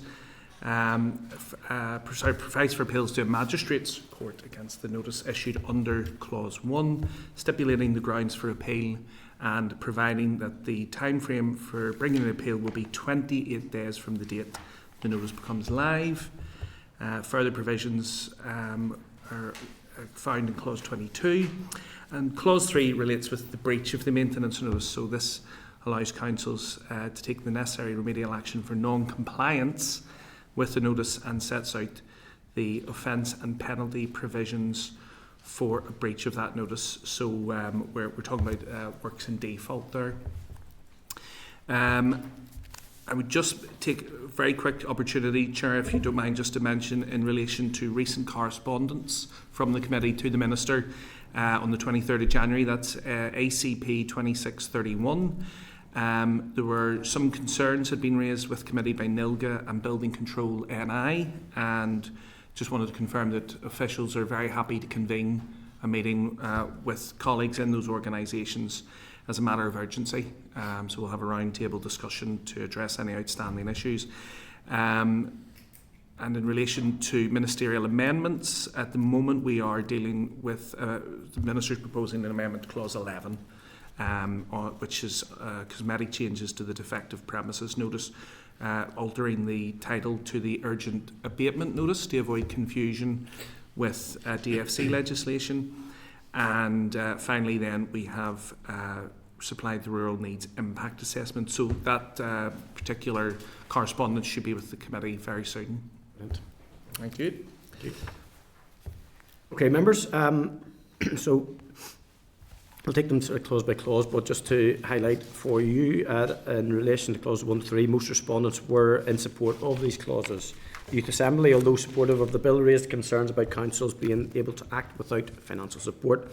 But in relation to clause 1, if we look at that first of all, we have heard that the definition of detriment should be supported by categorised lists of examples of detrimental conditions.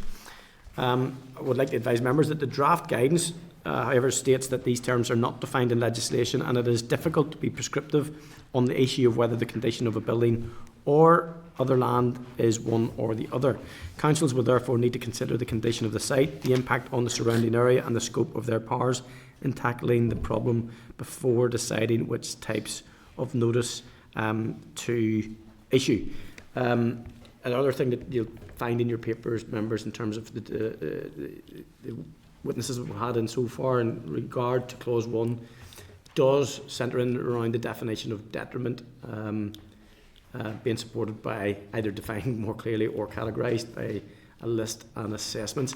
Has there been any work specifically done in that space to bottom that out, either in terms of the legal context or in terms of giving a much more prescriptive outline that would assist councils not taking a very different approach dependent on the council? In relation to the issue of detriment, the approach used here in terms of defining these terms is broadly equivalent to the approach adopted in England, which is to leave the concept somewhat at the council's discretion, and to emphasise the point that councils shouldn't be excessively concerned with producing technical definitions of amenity, and should be able to adequately demonstrate rather how a building or land in their area is impacting amenity. So in that respect, we haven't sought at this stage to further define these concepts, but we would certainly refer members back to the draft guidance which we have supplied to colleagues in local government for consideration, and we have received their responses. Mark, is there anything you want to add on that issue? No, I mean, we did beef up the guidance in relation to, trying to define the difference between them, the detriment and the serious detriment. I mean, we could go back and, try to further, sort of elaborate. Well, I think one of the questions I raised with Nilga when they were here, I think they were keen, but I was trying to ascertain from them, did they have a baseline themselves already? Because, I mean, this isn't new. None of this is really new. This is about bringing sort of older legislation into a much more linear, refined, single pot, if you like. And in terms of your to and fro with Nilga, has that revealed anything at all in terms of their baseline of how councils do approach the definition of detriment or loss of amenity? No, we haven't had anything specifically on that, okay. That I'm aware of from Nilga, but it is certainly an issue we could visit when we're having our roundtable discussion. Well, I would appreciate that. I'd like to see a really clear line of communication on issues like that with the local council representatives, based on the fact that we're going to be conferring powers to them. And I think that there's a role for them to play to speak into this, to ensure that whatever we deliver in the Assembly is something that they can actually use. Members, okay. We're on clause 1, by the way, so Declan? Chair, just want to support what you said there. You referenced there the definition of detriment would be at the council's discretion. But I know that was one of the themes that was raised by Nilga, was the importance of clear definitions and of, for example, of dilapidation and neglect to ensure consistency across councils. So I think the issue of consistency is important. Certainly, I mean, if we look at the wording in the draft guidance, it points out that these terms are not defined detrimental or seriously detrimental in the legislation, and it's difficult to be prescriptive on this issue.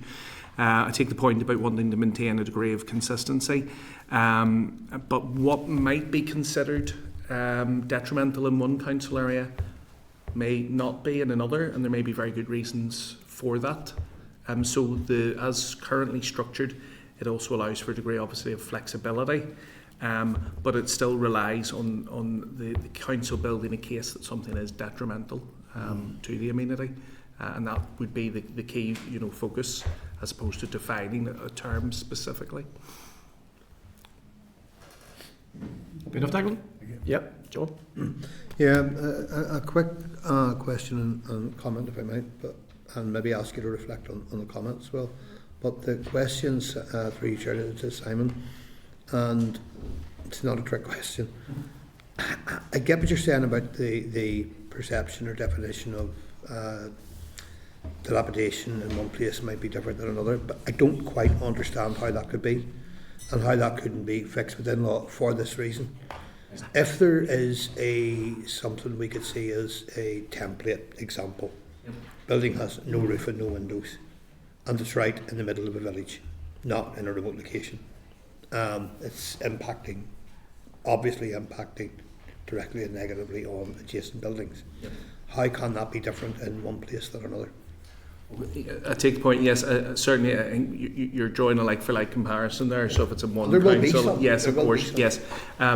I suppose to some degree we've tried to obviously incorporate the flexibility within the legislation to allow councils to establish what is a priority for them, and just how negative the impact is from a particular type of property on neighbouring properties from one council to another. But again, certainly happy to pick that up with colleagues when we have a round table. For clarification, I am asking that in the context of, I happen to think if one area is doing something about it and another isn't, it's still better that something's being done somewhere than nothing being done at all. So it's not a negative reflection on my part. It's something that might need to be looked at, is what I'm saying, and certainly it's not something that I don't support. I do, but I can see the line of question that will arise over that example. The second one is, and I hope I'm more helpful on this one, the second one is, is it not reasonable that we should understand the definition of dilapidation would not be easy to determine? I don't think we can go down the route of a building must have a certain number of tiles off its roof. A building must have a certain percentage of paint flaking on its facade. I see that as a terribly complex road to go down, and I would urge through you, Chair, that we as a committee try not to take that route. But for information and feedback from the officials, do you agree that that would just be too difficult to determine, because there wouldn't be as clear-cut a situation as like-for-like examples in this regard? Absolutely, and I think that would become an overly descriptive system would very much place a huge burden administratively on the councils, and trying to ensure that level of assessment to that, and consistency across every council, as you say, down to every last tile. Exactly. There's a happy medium. Yes, it could also set a very strict criteria. That's something that was just as unsightly, but had one tile more on the roof, didn't qualify for action, while the building across the street did. So that's another reason why I would steer away from that, quite frankly. In the clause 1, this is about trying to bottom out the low level. Yes. There is a low level. The other part of it is, to John, there is a low level. The only point of the reason I don't disagree, because I understand that the application is very difficult, is that in times of storm, a missing tile does alter the structural stability of a roof, for instance, leading to... So there's a tipping point that you get to where something becomes dangerous, even if it is only a small... And I think this is more about probably derelict buildings, to be fair, where it's going to become... Because obviously it's in the interest of someone who's using the building to keep it in a good...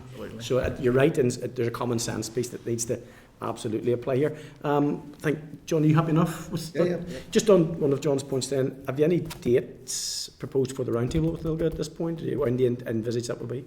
No specific dates at the moment, Chair, but very keen to get it done as soon as possible. Could you let us know Of course, if you don't mind? absolutely, Really yeah. interested in Yes, that one. very much so, yeah. Okay, members, any other, Michelle, any questions on clause 1? No, any no, further information sought No, I at this suppose I've stage? been listening quite carefully to the contributions in regards to that.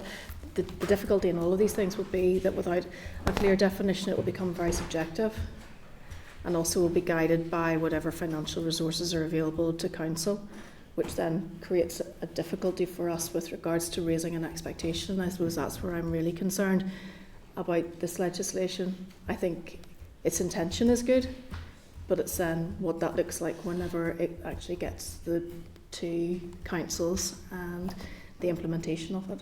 I think the definition becomes key. Yes, I think certainly appreciate the committee's view is that this particular issue of definitions around detriment and serious detriment needs to be revisited and needs to be teased out a bit further with colleagues who would be on the ground and using the legislation, and that's certainly what we will attempt to do. Okay, yep, Garth. Yeah, just following on, I think you have 11 councils, and I don't think we can afford to have that degree of difference made or interpretations of what will be if it happens law. I think that would be detrimental. It wouldn't help. You'd have court cases, and then you'd have new benchmarks set via the courts in terms of what's acceptable, which sort of outdoes this process and should be avoided. Just one very small point. It refers to a district council, but we have borough councils as well. Does that need to be more prescriptive in terms of its description? I would have to check that actually, just to be absolutely clear on that. But obviously the intention is for all councils. Yeah, That'll be covered by the Interpretation Act. Yeah. Yeah, and cities too. Yeah. I know we're ABC's a borough council. Yep.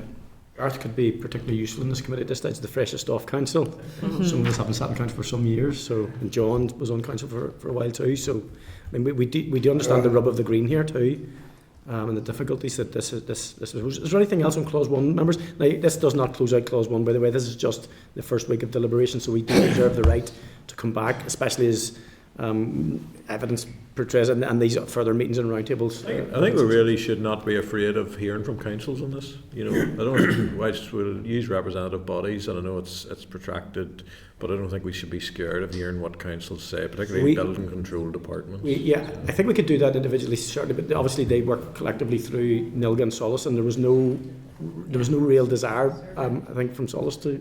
I can confirm all the councils responded to the citizen space survey, so all the summary information from them is in your papers. And I think probably what you're pointing towards is just ongoing communications with us, with them, because as things start to land and a picture starts to form, as the guys start to maybe amend, possibly. I just see it sometimes you get to the end of a process and we haven't, or not we, but organisations haven't fully listened. And legislators haven't fully listened, and then you have a whole. No, we listen all the time, Gareth. I don't know what you're suggesting. Appreciate that. Yeah, no.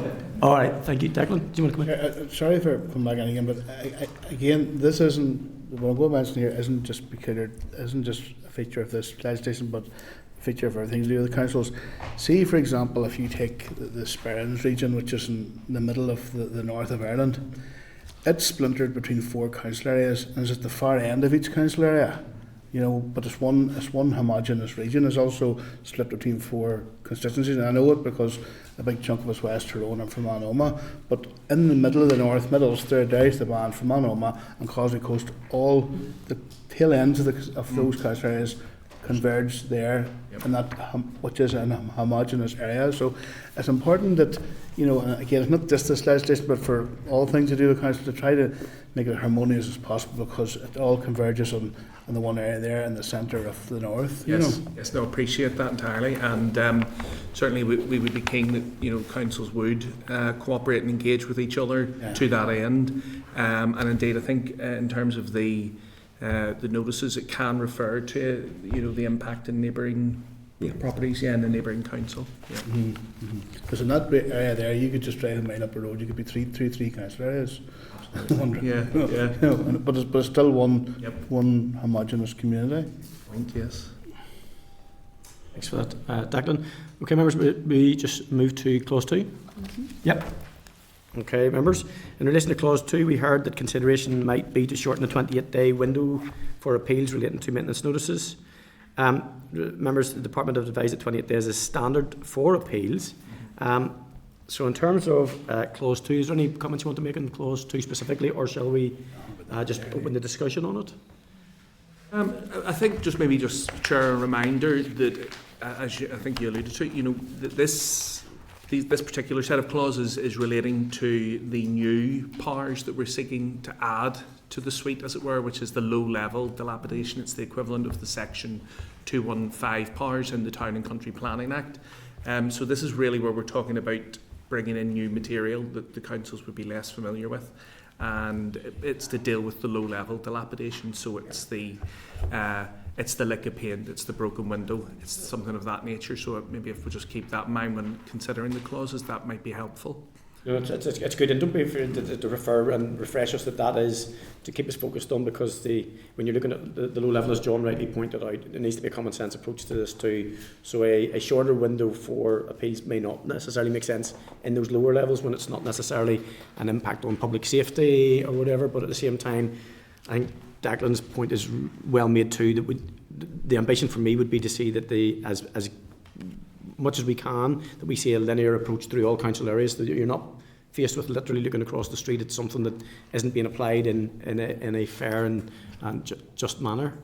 Is there any questions from any of the committee members on clause 2? Anything else that you want to seek information on or widen out, members? No? Okay, thank you. Okay, members, we're going to now move to clause 3.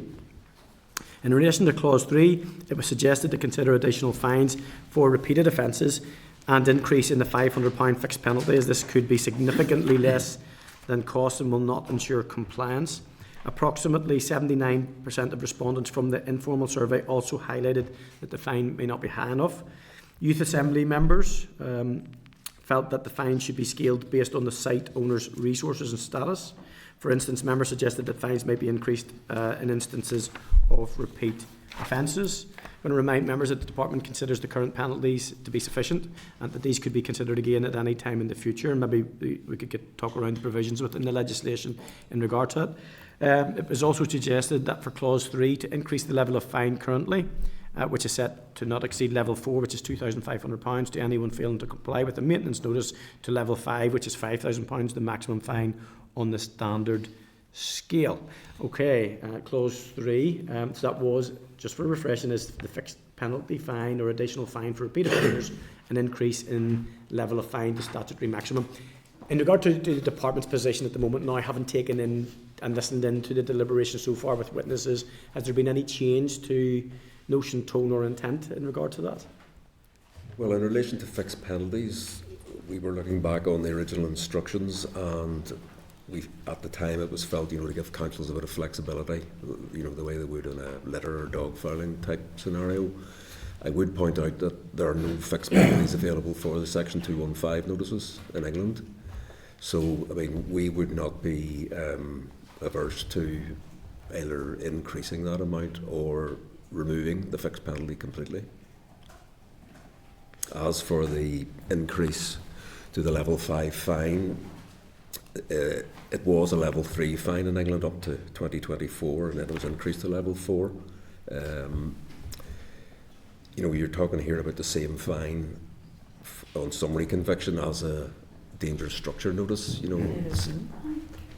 We're still in the low level dilapidation here. Yeah, absolutely. Okay. I would consider 5,000 to be excessive. Okay, let's see.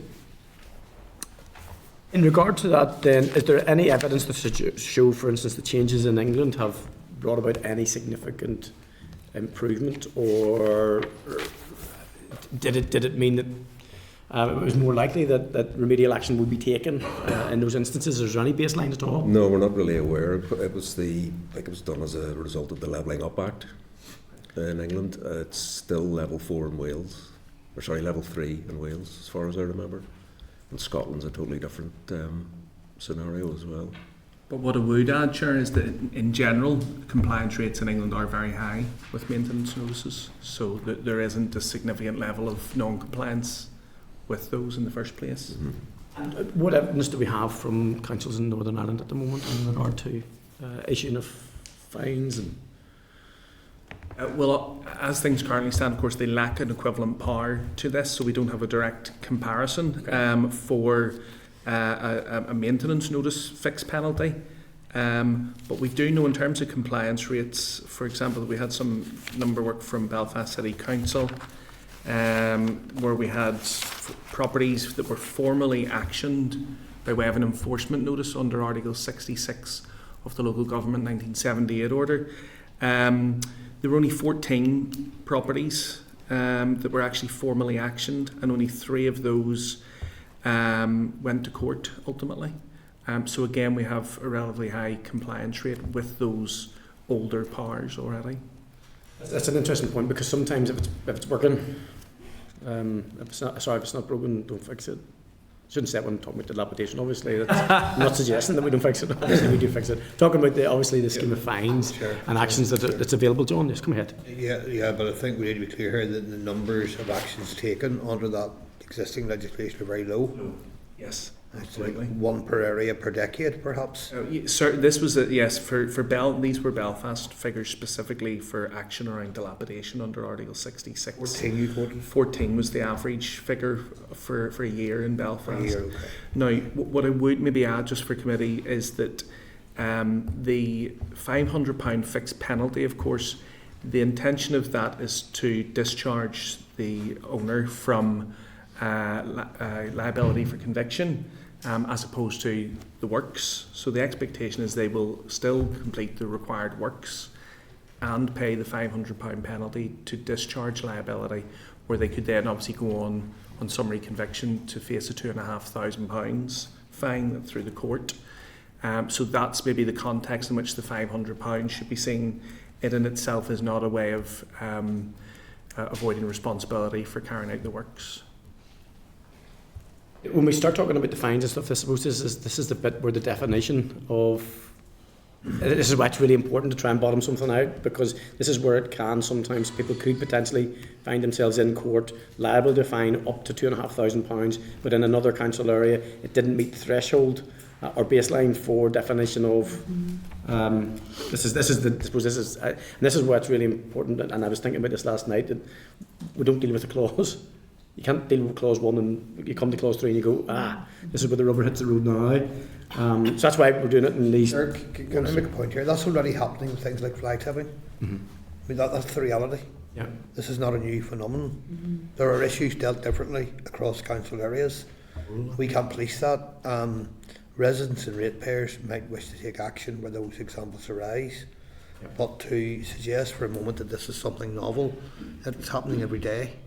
And there are boundaries between Mid and East Antrim, for example, and Lisburn, Castlereagh, and Antrim and Newton Abbey, where differences can sometimes be seen. And there are greater differences than that, perhaps, in other places, but we need to be clear that it's not something new. No, and it goes back to the point again of what this legislation is hoping to achieve in the first place. And it's because what we don't want to do is disappoint our constituents with a suite of legislation that's promising to change the world, but actually there's no powers within it to do anything. And if it is about tidying up old legislation, that's also fine, by the way. But if that's what it is, then that's what it needs to be packaged as too, because when we've had high-level witnesses in here, professionals, architects, their associations, NED, HED, and councils and stuff. So this is there is an opportunity here, but I think we need to be realistic. But at the same time, we shouldn't be afraid to push the envelope. But we need to ensure we bring councils along with us to get that linear approach. Is that fair? Comment? And if you think that we're just going off piste, please don't be afraid to lean in, because we need to get this right.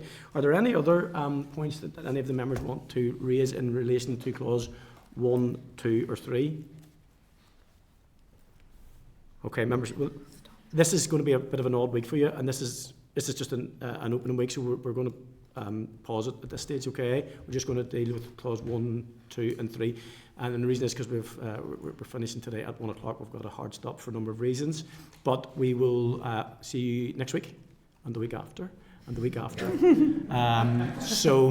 But next week what we'll try and do is to ensure to get value out of this, that it's not as truncated as that session. That was 35, almost 40 minutes.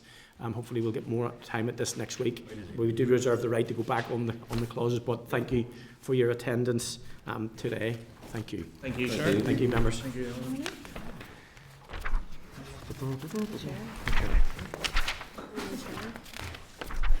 Okay, decisions have been made, page 23.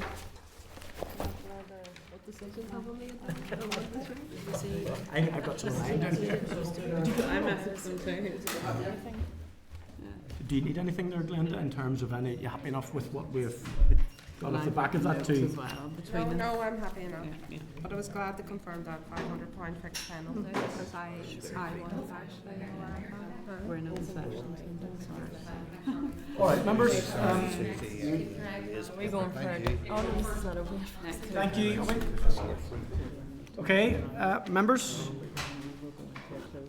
Just want to get that you're happy enough with the last session, and it's obviously the first of many sessions on the deliberations on the dilapidation bill. And we're now, if there's no comments, we're going to move on to agenda item 8. Yes, thank you, members, which is the raised oral briefing on environmental principles within policy making, origins and application in Great Britain and Ireland. Members, I refer you to the pack starting at page 74 to the briefing paper we commissioned to support our consideration of DAERA's draft environmental principles policy EPPS.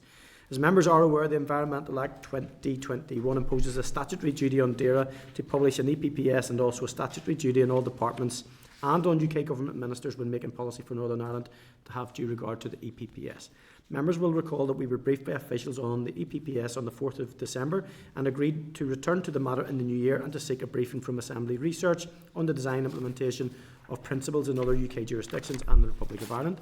The scrutiny period of 21 sitting days for the Northern Ireland Assembly started on the 20th of November. So if you wish to send any comments today regarding the EPPS, we will need to do so sooner rather than later. So I'm going to welcome our friends from RAISE, Mark and Susie, to the meeting and invite them to brief the committee. Thank you very much, guys. Thank you very much, Chair. Myself and Mark will take you briefly through this paper. So basically it provides an overview of the origins, evolution and the current application of the environmental principles across GB and Ireland. And the paper can be found in your packs from page 725 to 736. So just in terms of the global origins, environmental principles first emerged through international agreements. The 1972 UN Stockholm Conference set out 26 principles, emphasising conservation, coordinated planning and safeguarding habitats. The 1992 Rio Earth Summit developed these further, establishing 27 principles, including the precautionary principle and the need for effective environmental legislation. The next section just looks at EU development. The EU formally adopted its own set of 4 environmental principles through the 2007 Treaty on the Functioning of the European Union. These were the precautionary principle, prevention principle, rectification at source, and polluter pays principle. These underpin EU environmental legislation and remain in force with no current proposals for revision. And a number of these principles were directly written into specific EU legislation. By way of example, the precautionary principle is referenced in chemicals and fisheries management legislation. Briefly then, in terms of Ireland's approach in Section 3, it appears Ireland has not written the EU environmental principles directly into national statute. Instead, the thinking behind these principles is embedded across legislation, strategies and policy frameworks. Their use is more implicit, particularly in nationally initiated processes. Then in terms of the UK and post-Brexit framework, Section 4 looks at this. As an EU member, until 2020, the UK had applied the EU principles. Following the withdrawal agreement, the Environment Act 2021 embedded 5 environmental principles into UK law, largely mirroring EU principles as follows. The principle that environmental protection should be integrated into the making of policies. The principle of prevention action to avert environmental damage. The precautionary principle, so far as relating to the environment. The principle that environmental damage should, as a priority, be rectified at source, and the polluter pays principle.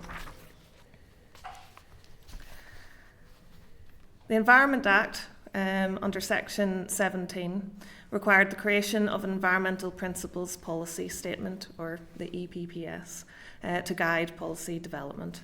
And I'll just hand over to Mark for the rest. Thank you, Susie. And I suppose just as Susie alluded to, in terms of Northern Ireland's position, we're effectively bound to what is followed in England under the provisions under the Environment Act. They're actually set out our requirements in Schedule 2 of the Environment Act 2021. So it's very much those 5 principles that Susie alluded to, and the associated environmental principles policy statement framework, and that is the basis for the draft statement and EPPS that the department laid with you in December 2025 or November maybe even. So I suppose that we have to draw attention to there is some divergence in this, whilst there is a UK Act. Scotland and Wales are doing their own thing. Now, they're doing their own thing within the context of the fact that the principles are broadly similar. So the Scots effectively got out ahead of the Environment Act in 2021 and had their own environmental principles in the UK withdrawal from the EU Continuity Act. That's a bit of a mouthful, but it basically kept the 4 EU principles in Scottish law, and that's what they were following. Scotland adapted those and also added an additional principle of integration. That's in section 13, paragraph 1 of their Act. And it added the principle of protecting the environment should be integrated really into the making of policies. Wales really, again, did it their own thing. They embedded sustainability principles through the Environment Wales Act 2016, so preceding Brexit. And they also had the Wellbeing of Future Generations Act. The significant thing for us, I suppose, in this is they are currently progressing their own environmental principles legislation at present in the form of their Environment Principles Governance and Biodiversity Targets Bill. That's currently at stage 3 in the Shannon in Wales, and it again has largely followed the EU principles. So the actual bill, I appreciate it's not fully considered or hasn't become an act, hasn't received royal assent, but they are at the minute the precautionary principle, again familiar. The principle preventative action should be taken to avoid environmental damage. The principle that environmental damage should as a priority be rectified at source, and the polluter pays principle. And equally, under the bill, it's proposed that Welsh ministers must prepare and publish a document, the so-called environmental principles and integrating environmental protection statement. So largely similar, but just effectively being done under the auspices of their own legislation. So just in summary, and then we are happy to take any questions if we can. As Susie emphasised, environmental principles aren't a new thing. They've been with us for over 50 years. We've gone effectively from what were broad UN declarations to really concise legislative frameworks, particularly in the UK setting, around modern environmental governance. The UK doesn't have a common approach. There is divergence, with devolved administrations taking distinct approaches. And I also have to say, one of the questions you asked, has there been any review of implementation? The only one that we're aware of to date is the one that was completed by the Office of Environmental Protection in England, which basically the summary is there's good work being done, but more could be done.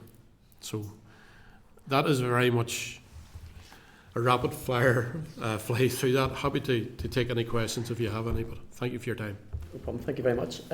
With regard to the work then that the OEP did in regard to its assessment of what has happened in England, I mean, I assess that the legislative powers in this act, because they're not mandatory from the EU, they're discretionary, kind of, that it is an advice. So the OEP are given a report which is kind of advisory then to any jurisdiction. Is there any, in terms of in Northern Ireland then, I imagine that would then follow through similarly, that any report given by anybody like OEP would be advisory and not... I suppose the OEP's function that is it's effectively it's the ministers who ultimately make decisions. Yeah. They have to give due regard. So I suppose it's the oversight function that the OEP provides in Northern Ireland and in England, whereas in Scotland there are 2 separate organisations that provide the oversight role. So that's where we're distinct. Yes. Yeah. And yes, essentially, the OP will provide the advice, and on that basis, then the ministers consider that. Yeah. No problem. In terms of then the UK-wide commitment, is it opaque in terms of how this comes together in the cross-jurisdictional ambition for this? And is there a cumulative sort of group that does the baseline? Is this left for ministers just to report in on an annual basis? Do you know? I don't think we get a sense that is the case. Okay. I mean, as I say, you could probably draw maybe some conclusion given time when the principles and the associated statements and the advice are in place in Northern Ireland. But I suppose I was at pains to emphasise, and Susie said too, the principles are broadly similar, but we're very much at the early part of a process in terms of what impact these have had on policy making. Now, they are meant to be integral. Yeah. But as to trying to trace the impact of them, that I suppose was outside the remit of the paper.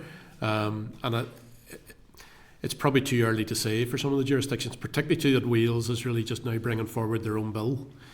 I think the ability to compare and contrast and track, that's going to take time. So it really is only the OEP paper review in in England around implementation.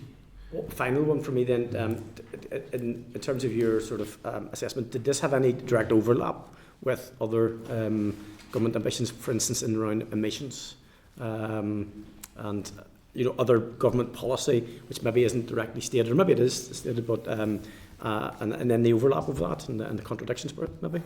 Yeah, I mean, certainly when you go back to the original, to the Environment Act, and their definition of environmental law and policy, and it's anything really that comes under that definition, which is very broad, and climate change certainly would fall under that. So in terms of anything that is being developed now under the Climate Change Act would have to be developed under the basis of these principles. Okay, and very just last one for me, guys, by the way, is about 9 months ago the EU then seemed to change their attitude towards not so much the climate change and that type of thing, but they were moving towards a much more regionally specific attitude and allowing each region, which is I think is mirrored in the approach here, by the way, and it for different reasons probably. But has there been any update, or is there any likely change in the EU space in regard to their position? Not in relation to the specific principle, because they're written into the treaty. Okay, yeah. In terms of the outworkings of that, there may well be process that comes forward. I mean, as Susie emphasised, it's probably too early to say that, but we are seeing things like a number of the principles are being applied, in various, whether it's fisheries, whether it's chemicals, you can see them appearing. I suppose the distinct bit in Europe, as you rightly said, Chair, is they aren't codified in a separate regulation or directive. So again, it's one I suppose to keep a watch on in terms of what the EU does moving forward. Yeah, and it's just as interesting as we looked in the paper, the differences, how member states might be implementing these principles, and the UK has decided to take this more of as a legislative approach. But when you look to down south, they haven't actually written it into their legislation. And in terms of, I suppose, evidence of how it's been applied, it is harder to track that in the south. So it just shows you the different approaches that are taken, the flexibility that can be done with implementing it from the EU level. And that's probably the flexibility was why it probably isn't referenced in the withdrawal act. To allow that deliberately, possibly. Okay, members, any other questions? Declan, yes. Thank you, Chair, and thanks you, Mark and Susie, for your work on this here. I suppose I'm looking at is that the Scotland and Wales, obviously, they've went their own path in this, and whereas we're under Schedule 2 of the UK Environment Act, that's right. Given the fact that we're a separate island with our own different ecosystems and our own environmental challenges, and also we have a land border with the south of Ireland, and we're interconnected. And the last people in doing a presentation here was around Loch Neagh, and Loch Neagh is a really good example. If you even take the River Blackwater, which flows from the south into Loch Neagh, as an example, how can we like why have we not went our own? Why have we not done the same as what Scotland and Wales have done? And does Schedule 2 of the UK Environment Act, does it ensure that our own unique circumstances are reflected in environmental principles and policy development? I start, you can. Without rehearsing too much, and you will remember, Declan, this takes us way back into the mists of time in terms of when I suppose the original LCM came forward for the Environment Act. I suppose at that time the Assembly and the Executive were only really back a matter of weeks. And I suppose the significant bit in the legislation, the Environment Act originally had been consulted on and proposals developed in 2018 when we weren't actually up and running. Yes. And indeed, through that process, whilst Wales were initially written into the original bill as being exempt, they effectively could do their own thing. The Scots, through that process, actually secured an amendment which enabled them to do their own thing as well. So, in effect, Northern Ireland didn't have the opportunity. And I suppose the pressure was on at that time to effectively get this going because there was a fear there was going to be a gap in environmental governance. The other thing I should say on that too is that, and again, if we have the link there in the paper, if you do want to consider the committee's LCM, the ERA committee's LCM report at that time took evidence from officials from DERA, where there was emphasis made, for example, there was conversation around could we have had a sunset clause on elements of Clause 2. That would have enabled us to bring forward, for example, our own dedicated environment bill. That didn't actually happen at that point because effectively the LCM went through without amendment on an oral vote. So I suppose you bring that into the present. It's that question of do we need a dedicated environment bill stroke act? That's, I suppose, above our pay grade, but that provides some of the context for where we're at. You're right to say there are differences across the island and within the islands. I suppose it's double divergence in some ways. And that's, I suppose, one of the challenges. The principles are broadly similar, but how they're being implemented and who's providing the oversight is probably the bits that are clearly distinct. Yeah, just now I do recall, am I right in saying that Wales have a 2024 sunset clause? I didn't specifically look because obviously they're in the process of bringing forward their own legislation, but that's something we can come back. But yeah, I think there was, my impression from it from the start was that Wales had the exemption from applying both the principles and in light of the fact that they had their own, the future Wales, they had the two pieces of legislation for 2015, 2016. So they were ahead of the game in some ways. Now those weren't specifically on environmental principles, they were more about general sustainability. But they are, as we said at the moment, they're quite keen now to legislate and bring these directly into their policy making process and consideration process. Chair, just finally, so are we operating environmental principles here the same as our agricultural legislative arrangements where we're under Schedule 6 of the UK Agricultural Act, is that right? So it's the same arrangement? We have a dedicated schedule. Thank you, Chair. Thank you, John. Sorry, Declan, John. This is a good piece of work and oversight, and I'm grateful for it, but to try and get a wee bit more information. I know that this is something you didn't look at within the scope of the report. I totally accept it.